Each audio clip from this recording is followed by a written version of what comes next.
안녕하세요. 안녕하세요. 네, 저는 3월 1일부터 덕산 이지원을 맡게 된 일순이라고 합니다. 저는 22년 6월에 하늘동그라미 처음 등록했고요. 그리고 11월에 373호로 개통을 했습니다. 하늘동그라미 들어온 지가 3년 좀 더 됐고요. 원래 남양주에 살았습니다. 근데 한 달에 한 번씩 오다가 이제 하늘동그라미 좋기는 한데 오기는 좀 멀고 그래서 아예 이사를 와버렸습니다. 온 가족이 지금 덕산에 와서 잘 살고 있습니다. 덕산에 와서 집도 짓고 여기가 인제 마지막 정착지라고 해 가지고 그 먼 남양주에서 덕산으로 이사를 와 가지고 집을 지어서 살아가고 있는데, 그럼 이 결정이 잘한 결정이라고 생각을 해요? 하늘 동그라미 들어오기 전에는 오직 제가 잘난 멋에 살다 보니 뭐든 계획대로 움직여야 되고 비상식적인 일은 거의 상상할 수가 없어요. 제가 좀 가장이다 보니 이제 한 보 한 보가 되게 신중했거든요. 그러면 저는 인테리어 일을 하고 있었는데 시골에 들어와서 사실은 할 일이 부족하겠다 뭐 그런 생각도 들었고, 근데 와서 과연 살 수 있을까 뭐 별의별 생각은 다 들었지만 마음이 자꾸 이쪽으로 끌리는 거예요. 가만히 있다 보면 제가 유튜브로 덕산 땅을 검색하고 있고 뭐 농가 주택을 검색하고 어디서 살 수 있을까 그걸 자꾸 검색하고 있는 저를 또 보고 보니까 아, 내가 이사를 가고 싶구나 그쪽으로. 예, 그쪽에 자꾸 마음이 가는구나. 예, 그거를 느꼈습니다. 그래서 가족 회의를 한번 했어요. 저는 덕산이 아주 좋은데 갈까 말까 어떻게 생각하시냐니까 어머니도 그때 이제 하늘 동그라미 등록하셔서 예, 같이 수업을 하고 있었고, 그리고 어머니도 몸이 여기저기 아프던 게 이제 많이 정리가 되고 하니까 어머니도 하늘 동그라미에 대해서 점점 신뢰가 가셨고 가고 싶다 그렇게 말씀하셨습니다. 그리고 딸이 장애가 있는데 그 학교를 선택할 때 아주 까다로웠어요.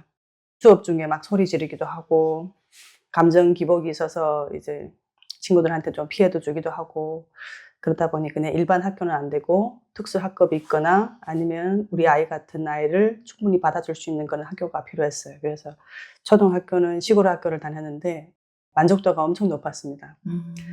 예, 이제 선생님들이 많이 챙겨주기도 하고 친구들도 전교생이 뭐 6, 70명밖에 안 되다 보니 형제 자매처럼 그렇게 잘 지냈거든요. 그래서 아, 시골 학교가 좋다는 인상이 있던 차에 덕산이라는 곳도 시골이고 그러면 중학교를 한번 가봤는데 또 중학교도 너무 좋은 거예요. 그래서 이사를 와야겠다 그렇게 결정을 했습니다.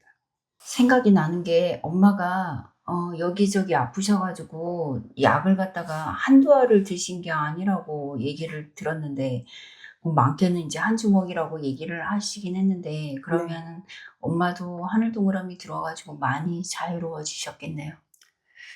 예, 맞습니다. 사실은 하늘 동그라미를 알게 된 계기가 우리 딸의 문제 때문에 이제 하늘 동그라미 알게 됐는데, 사실은 어머니는 그때는 좀 뒷전이었어요. 어머니는 어차피 좀 살 수는 있으니까 몸은 좀 불편하셔도. 근데 어머니가 같이 수련을 하면서 원래는 두통이 있으셨고 그리고 불면증이 있으셨고 뭐 발목 같은 데가 이제 40년간 계속 이제 지속적으로 계속 이제 약하셔 가지고 많이 접질르시고 무릎 약하시고 온몸이 건강하신 데가 사실은 별로 없으신 거예요. 그래서 각종 진통제, 뭐 갑상선 암 수술한 뭐 그런 약들을 그래서 이제 한 줌씩 드셨습니다. 근데 수련을 시작하고 나서 첫 한 몇 개월은 엄청 아프셨어요. 진짜. 예. 그렇겠지. 이렇게 아파도 될까 싶을 정도로 뭐 응급실에 막 실려 갈 정도로 통증이 엄청나셨거든요. 근데 지금 생각하면 아마 정리되느라고 그 과정을 겪으셨는데 그때는 살짝 두렵기도 했습니다. 잘못 들어와서 뭐가 잘못되는 건 아닌가. 근데 그 고비를 넘고 나니까 어머니가 이제 약을 점점 줄이기 시작하시더라고요. 아마 불안감이 점점 줄어들어서 그게 가능했던 것 같습니다. 약을 안 먹어도 되네.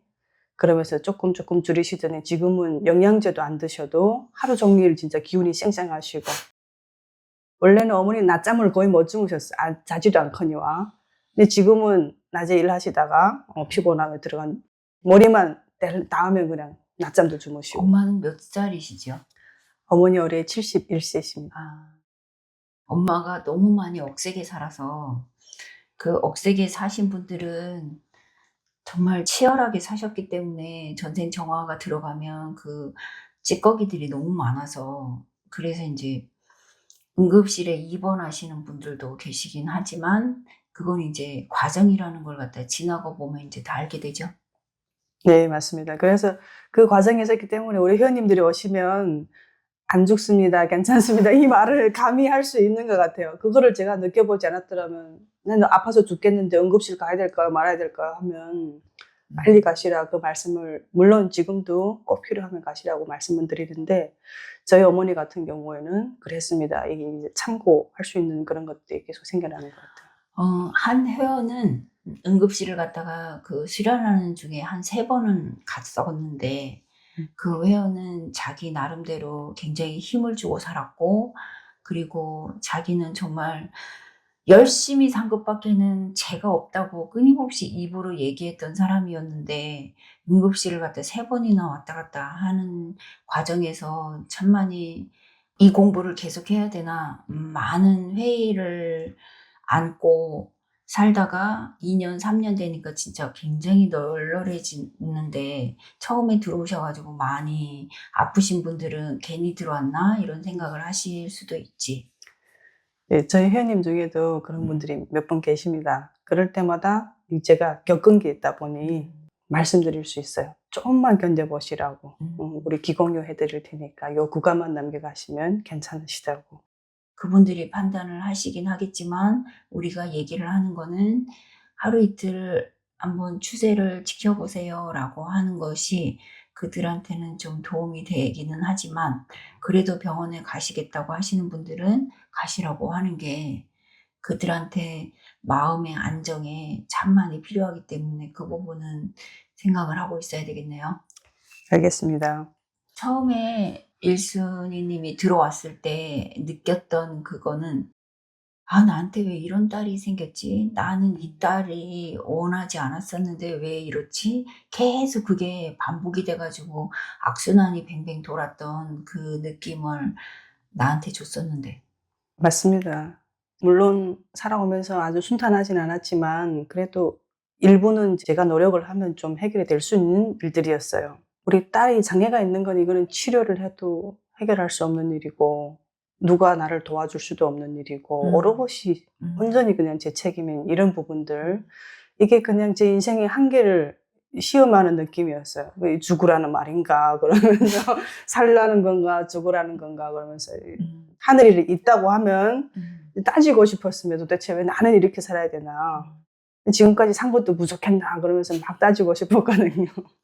그럼 이제 하늘 동그라미 들어오기 전에 시선이었다고 하면, 하늘 동그라미 들어오고 나서 인제 딸이 점차로 변해가는 과정을 보면서 참 많은 생각을 했겠네요. 하늘 동그라미 들어와서 제가 가장 많이 바뀐 게 그 부분입니다.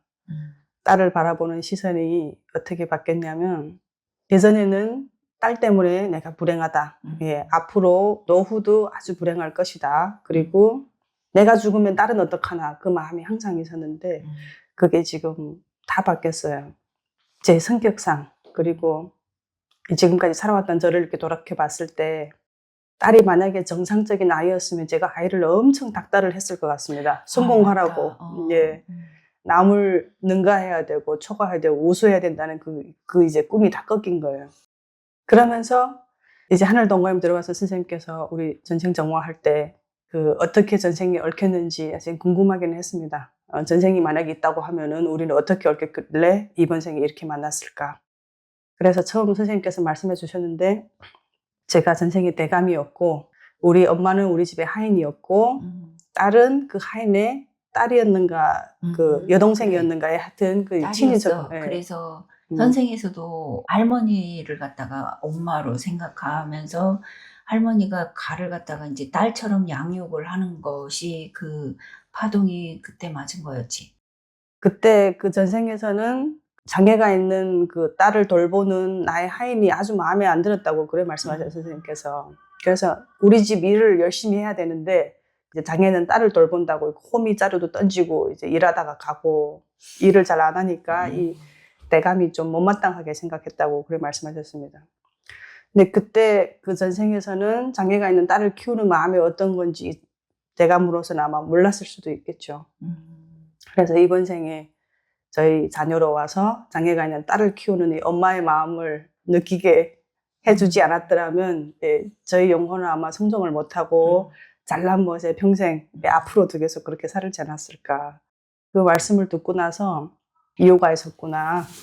예, 조금 받아들이게 됐고, 그 이후에 공부를 계속 하게 되면서 온전히 사랑한다는 게 뭔지, 예, 그거를 조금씩 체득해 갔던 것 같아요. 그리고 나서 다시 돌이켜 보니까 딸을 전혀 사랑하지 않았었구나. 그래. 그러면서 예, 전혀 엄청난 사- 죄책감과 사랑하지 않았었다. 예, 그 딸을 그냥 도구로만 생각했을 수도 있었어요. 저의 성공을 보장하는, 예, 저희 얼굴을 세워주는 예, 그런 도구로만 생각했던 저를 다시 돌아보게 됐습니다. 그러면은 지금 이제 전생이 보이고 이제 개입을 할 수 있는데 그 하늘 동그라미 들어오기 전에도 전생이 보이거나 그런 적은 있어요?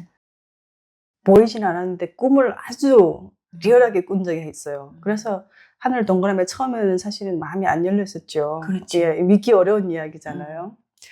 그런데 그 선생님이 제가 대감이라고 하는데 거기서 한번 마음이 탁 열렸습니다. 그 전생 꿈을 한번 제가 꾼 적이 있었던 것 같아요. 한 10여 년 전에.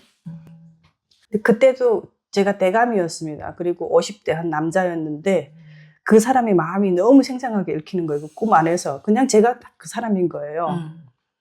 그러면서 아주 못되고 독하게 하인들을 막 취급을 하는데 너무 꼬장꼬장하고 못됐다. 그러면서 일어나서 너무 인상 깊어가지고 그림도 그려놓고 그 옆에 일기도 꿈 일기도 적어놨거든요. 그런데 선생님께서 저를 대감이라고 하니 그 꿈이 그냥 탁 떠올라서 10년 전에 이렇게 꿨던 꿈인데도 너무 인상 깊어서. 그러면 그 꿈 말고는 전생을 보거나 그런 적은 없었다는 얘기지? 네, 그런 적은 없었어요. 그러면 이제 여기 들어와가지고 전생이 보였던 거는 언제쯤 보였어요? 전생이 보였던 거는 기통하고 나서. 기통하고 나서. 저기 어머니가 이명이 있으셔가지고 기통 이후에 실습 삼아 이제 기공교를 어머니를 지속적으로 해줬는데 옛날 그 전쟁터 상황에서 어머니가 군사였던 뭐 장군이었던 이런 장면들이 좀 살짝씩 보여드는데 저는 그때까지만 해도 그냥 제가 상상인 줄 알았어요. 제가 상상을 하고 막 뭔가를 이야기를 막 꾸며내는구나 그러고만 했었지 내가 전생에 보인다는 생각은 전혀 못하고 있었습니다. 너무 신기한 게 어머니를 한 3개월 정도 기공교를 그렇게 해주고 나니까 어머니 이명이 없어졌다고 하는 거예요. 기공유 할 때 뺨을 맞았던 그 손바닥도 나갔다는 그 체험남을 읽어봤거든. 그 진짜로 나가대? 진짜로 손바닥이? 나갔어요. 예, 근데 엄마가 맞았던 그 기억을 갖다가 엄마가 잡고 있었기 때문에 그 손바닥이 얼굴 속에 들어가 있었던 거지. 네. 근데 그냥 엄마를 이렇게 기공유만 해주고 그 자세한 거는 얘기하지 않았어요. 그냥 제가 적어놓기만 하고 이게 진짜인지 아닌지 모르니까. 근데 어머니가 이튿날 아침에 명상을 하는데 좀 고요하더래요. 평소랑 다르게. 예, 수십 년 동안 이명이 있으셨으니까 이 고요함을 한 번도 못 느끼셨거든요. 근데 그날은 고요하면서 이렇게 오열이 막 올라와서 막 통곡을 하셨대요. 그 이제 손바닥이 살았기 때문에. 예, 그래서 손바닥이 나간 이후에 그냥 통곡을 하시면서 명상을 한번 하신 그 체험을 말씀하시는데 이게 내가 상상이 아니구나. 그때 처음 조금 깨달았어요. 그러면 이제 엄마도 도반이 됐고, 네. 그리고 이제 딸도 그냥 그대로 바라봐주고, 이제 살만하겠다. 예, 이제 살만해서 이제 방황하는 이제 분들을 예, 괜찮습니다 하고 잡아주는 일을 이제 시작했습니다. 이제 덕산 이지원의 지원장님으로 이제 3월 1일부터 이제 시작을 했는데, 회원들은 몇 명 정도 돼요? 회원은 지금 한 50명 정도 됩니다. 그러면은 그분들한테 이제 안내를 해야 되는데, 어떻게 안내를 할 거예요? 일단 저는 좀 자신감이 있는 게 제가 많이 의심을 하면서 들어왔기 때문에 의심하면서 들어오시는 회원님들한테 제가 아주 효과적으로 왜 이 수련을 해야 되는지를 아주 그분 이 레벨에 딱 맞게 잘 설명할 수 있을 것 같아요. 그러면 그건 자기가 하는 거야? 네, 하늘님이 하는 겁니다. 내 안에 하늘이 하시는 거기 때문에 예. 나를 드러내는 순간 상대는 알아차린다. 알아차리면 그러면 이제 약간의 틈이 생기고 그 틈으로 안 좋은 것들만 이제 서로 적응을 할 수 있게 되면 그거는 이제 안 되는 거지. 그러니까 이제 내가 하는 게 아니고 항상 내 안에 하늘이 하신다라는 그걸 갖다 세팅을 해야 되는 거겠죠. 예. 그러면 지원의 특징이 이 덕산에 사시는 분들이 좀 대부분인데 그분들한테 어떻게 다가갈까? 원래 있던 지원에서 한 2년 4개월 동안 덕산에 계시는 회원님들하고 많은 소통이 있었기 때문에 사실은 새로운 지원을 오픈을 해도 그다지 이질감도 느껴지지 않고 그냥 원래 지원에서 살짝 장소만 옮긴 그런 느낌입니다. 그리고 사실은 제가 뭐를 막 하는 게 아니고 오히려 덕산이 저보다 훨씬 선배이신 그 기통자분들께서 다 도와주시고 하시기 때문에 전혀 걱정은 없습니다. 그러면 앞으로 들어오실 회원들에 대해 하고 싶은 얘기? 앞으로 들어오실 회원님들 그냥 마음 편안하게 하고 들어오십시오. 어떤 말씀을 하셔도 다 수용할 자세가 되고 이미 준비가 다 되어 있습니다. 부족한 거 있으면 언제든 말씀해 주시고 마음 열고 소통하다 보면 제가 겪은 이 기적 같은 일을 똑같이 겪으실 수 있습니다. 그 이상도 겪으실 수 있고요. 들어오셔가지고 한 사람 한 사람 깨어나는 그 기쁨을 갖다가 같이 할 수 있다는 거에 대해서 참 좋은 직업을 가지게 됐네요. 원래는 수련생이라 이 돈을 내면서 수련을 했지만 지금은 오히려 장학금을 받으면서 공부를 하는 그런 느낌입니다. 그래서 너무 감사합니다. 앞으로 덕산이 지원의 무궁한 발전을 기원하면서 회원들의 아픔이 내 안에서 찾아서 내 업이 사라지고 그들의 업이 사라질 수 있도록 반짝반짝 지원장님이 본이 되면 되겠네요. 알겠습니다, 선생님. 고맙습니다. 감사합니다.